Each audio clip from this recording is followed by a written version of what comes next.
Threat prevention. What is it? Why do we need it? Why do we need to pay so much for it?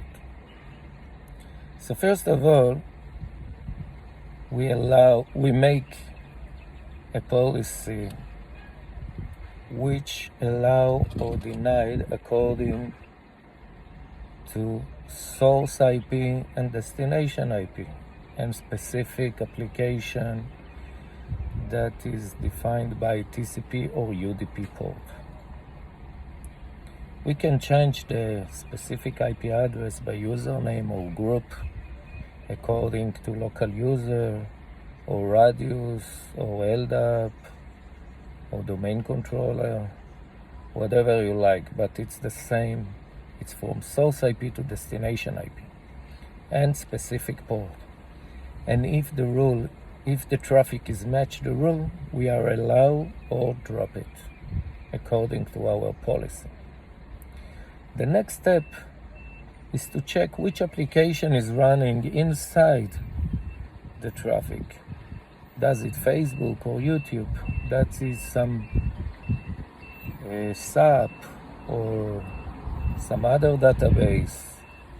We can configure if to allow SQL on specific application.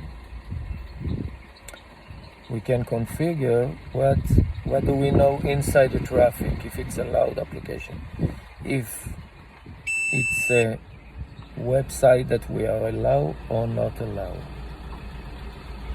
Then, even if it's allowed, we would like to know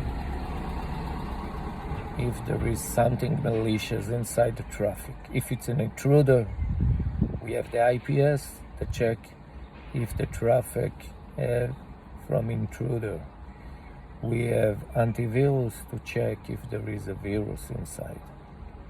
We have antibot to see if some machine inside our network is sending information to control center over the internet. And we have threat emulation to run the file and to check if there are zero-day attack, if the antivirus can't see some definition for this virus.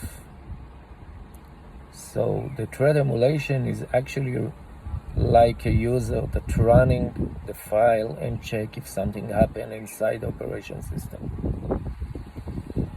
We have threat extraction that can make the file as a PNG, as a photo.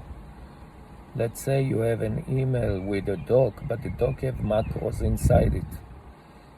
The threat extraction will remove any active macro or other things inside the file and let the user see the file as a print screen.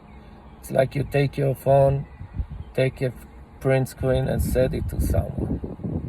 So nothing can happen in the operating system. We just show the file as a picture.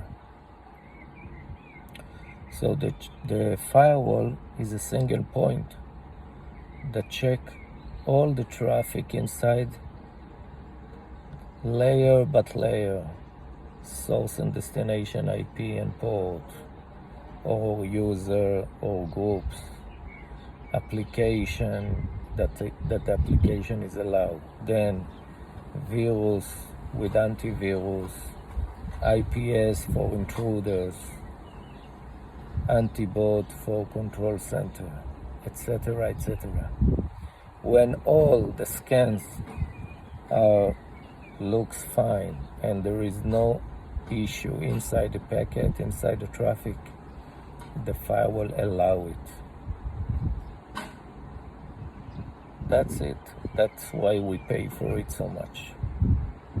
My next video is to show how to configure it in Checkpoint Firewall. Bye for now.